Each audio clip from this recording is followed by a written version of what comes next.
Salut à tous, bienvenue dans cette review d'Impact Wrestling du 19 juillet 2018. Vous êtes bien sur Catch News, catch-news avec 15.com, les reviews d'Impact toutes les semaines. On va faire une review très rapide cette semaine parce qu'il s'est quasiment rien passé et on fera surtout les previews pour Slammiversary ce dimanche. Alors, on a commencé avec un match de Killer Kross qui continue à sa montée. Il affronte Pete Williams en match en simple, forcément il le bat par KO avec ça. Alors il fait une sorte de prise d'étouffement. Alors au début ça ressemblait à un coquina clutch, le truc de Samoa Joe, ça marchait bien.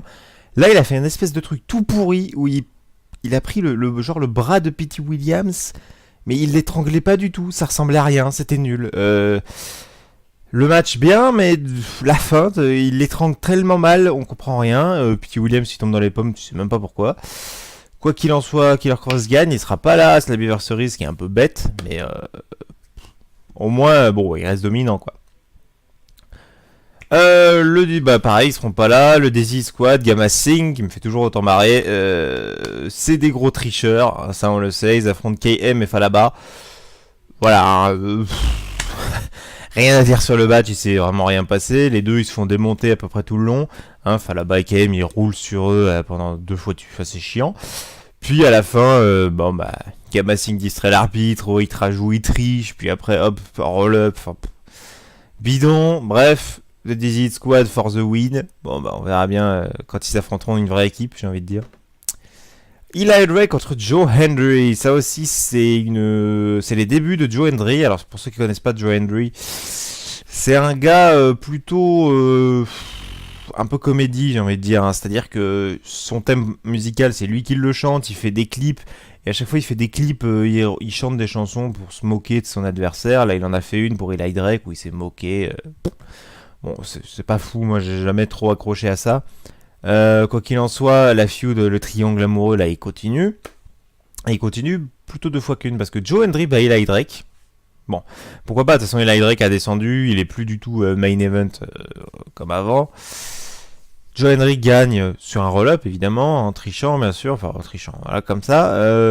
Et à la fin, donc, Katharina, au lieu d'embrasser Grado, qui sont censés être son mec, non, elle a passé tout son temps à côté de Joe Hendry, et Grado, il sautait tout seul comme un débile. Voilà, la feud est lancée, commence, la storyline commence, et après la feud se lancera. Foutre Eli Drake dedans, c'est un peu dommage pour lui, mais bon, pourquoi pas. Alors ça, la semaine dernière, j'avais parlé de Madison Rayne, je trouvais ça super cool et tout. Là, ils ont continué le segment, c'est-à-dire après que ça s'est terminé avec Su Yung qui lui dit ton heure est venue. Non, là, elle se réveille, genre de un truc funéraire. Puis elle se rend compte que dans la tombe, c'est elle. Voilà, ça c'est elle. Puis elle est devant. Ils ont fait une sorte de plan, vous voyez les deux, tu vois. Complètement, elle pète un câble. Et puis à la fin, ça fait un peu genre Carrie au bal du diable. Là, t'as le truc rouge qui lui tombe dessus. Elle est maculée de sang. Puis derrière, il y a Su Yung qui lui dit son heure est venue. Voilà, tu sens que c'est la panique totale au niveau de Madison Rayne. Si elle gagne après ça, je comprends pas. Voilà, vraiment, je comprends pas. Moi, je pense qu'à Slammiversary, elle va arriver terrorisée et elle va se faire bouffer, point barre. Je vois pas.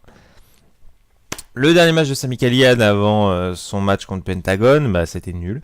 Il a affronté Greg Osborne, un truc comme ça, un mec, un Australien qui a le drapeau de l'Australie avec des kangourous sur son...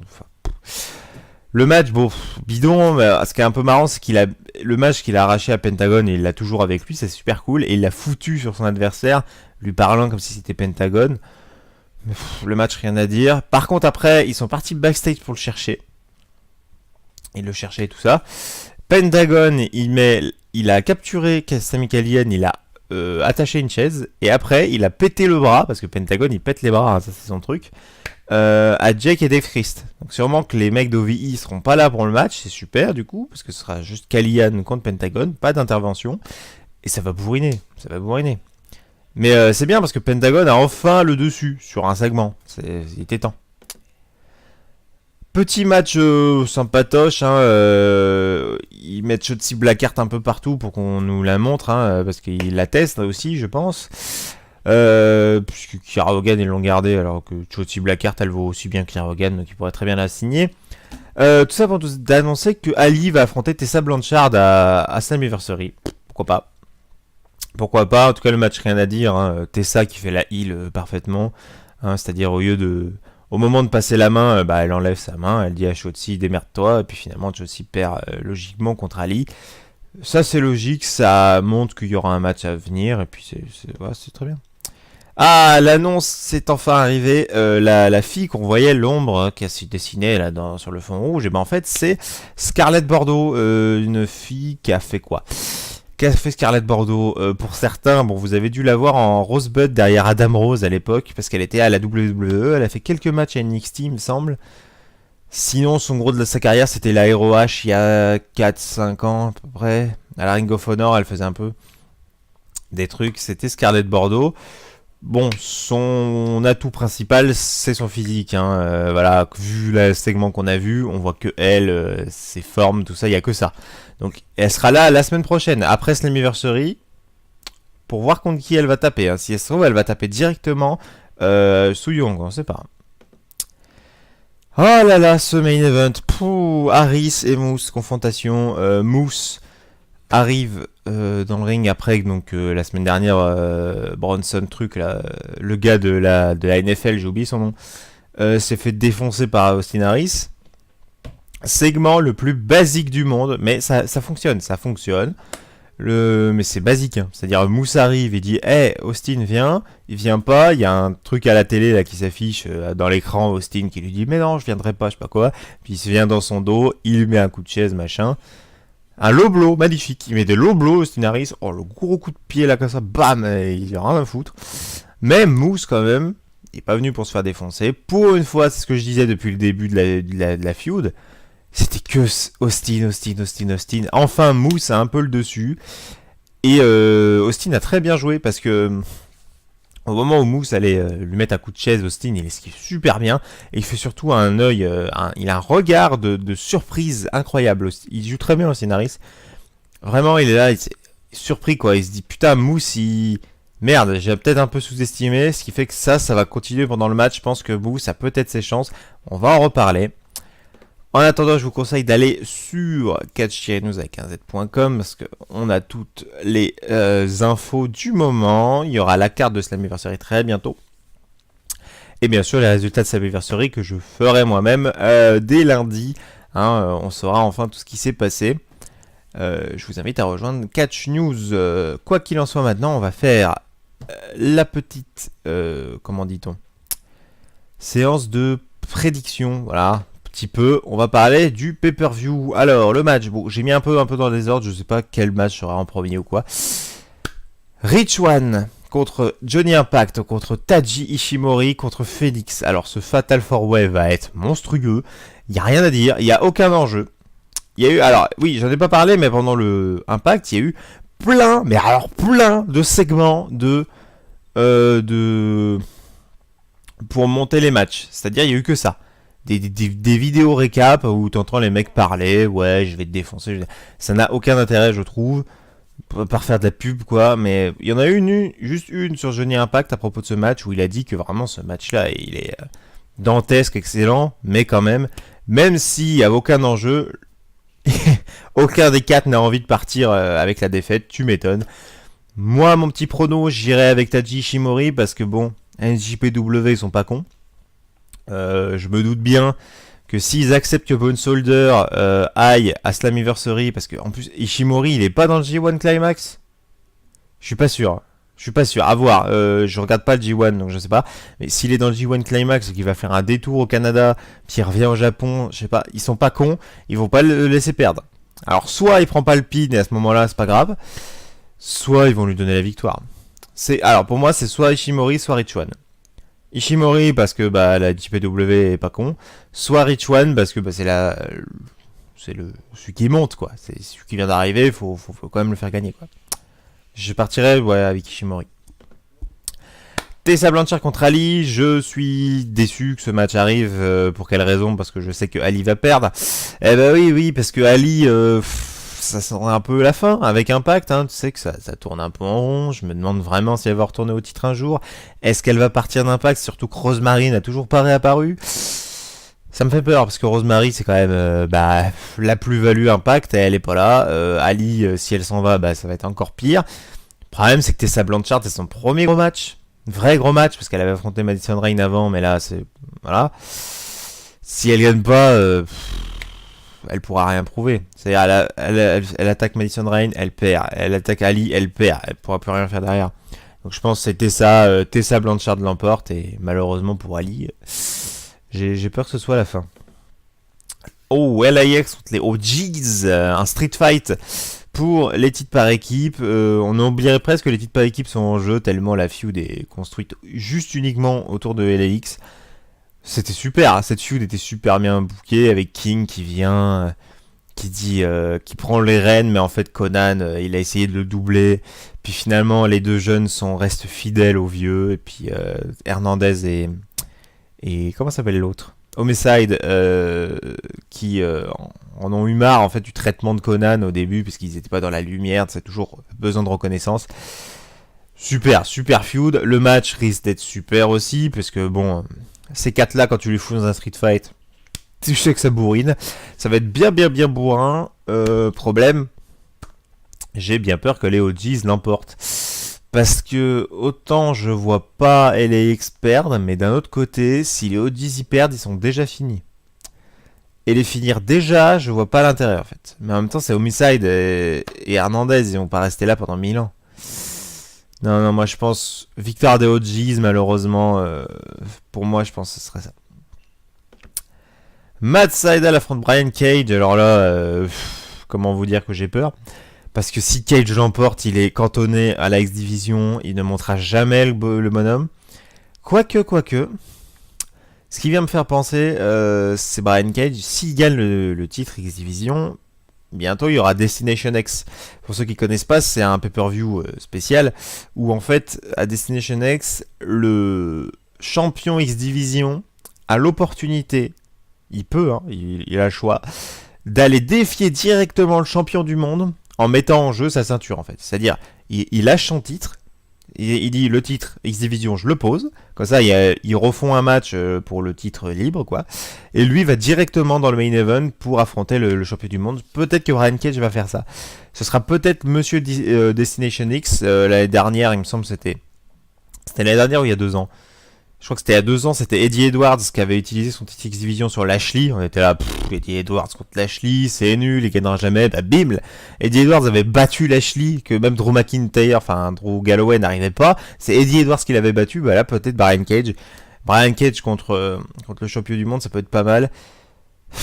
Que Matt Sydal, il a été beaucoup effacé dans cette feud, c'était surtout Kongo Kong qui a fait la feud. Et pourtant, ces 2 dernières semaines, il a claqué des promos Matt Sydal, mais génial. Franchement, génial. Le problème, c'est que je ne vois pas du tout l'emporter. Comment justifier que Matt Sydal puisse battre Cage en 1 contre 1? Je vois pas. Alors, à moins que Sydal fasse l'enfoiré ou qu'il mette, je sais pas, un low blow et tout pour garder son titre, je vois pas. Donc, moi je dis victoire Brian Cage, que ce soit clean ou par disqualification, ce sera Cage quand même. Et oh, Eddie Edwards contre Tommy Dreamer, j'ai peur. J'ai peur de ce match parce que Eddie a fait une... Putain, j'en ai pas parlé. Eddie a fait une petite promo dans ce... J'en ai pas parlé tellement elle était insignifiante, je trouve. C'est que j'ai oublié de la mettre. Eddie qui vient, il tabasse un arbitre et il dit « Ouais, Tommy, je vais te faire saigner, je vais me baigner dans ton sang. » Bon, voilà. C'est-à-dire que ça prenait un côté, genre il devient un peu taré, là il devient complètement dingue. Ça a plus de sens. Eddie Edwards veut juste tuer des gens, voilà. Voilà.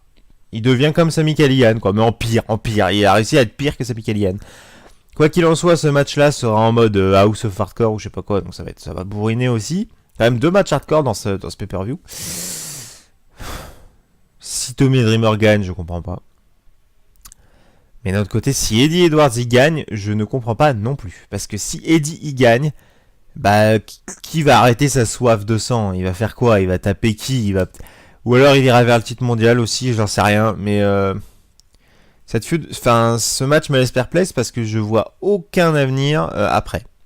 Si Dreamer y gagne, bah Eddie il est fini. C'est fini son délire de folie ou quoi. Et si Edwards y gagne, bah ça va servir à rien, donc je sais pas. Je dirais Edwards par défaut, mais là je sais pas du tout. Ah, alors le match que j'attends le plus, je pense, Pentagon Junior contre Sami Callihan, Mask versus R. Alors, Callihan, il sort d'une feud avec Eddie Edwards où il s'est fait défoncer. Alors là, faut le dire, il s'est fait allumer. Alors ça, Callihan, il a pas vu le jour. Hein. Et pourtant, derrière, il agresse Pentagon et il est toujours aussi menaçant et comme ce que tu veux. Il lui vole son masque, il le tabasse et tout, 2 fois. Génial, génial. Et Pentagon qui répond, et tout. Maintenant, le match, c'est un masque versus R. C'est-à-dire que si Callihan gagne, Pentagon doit enlever son masque et montrer sa tête. Et si Callihan perd, il doit se raser les cheveux.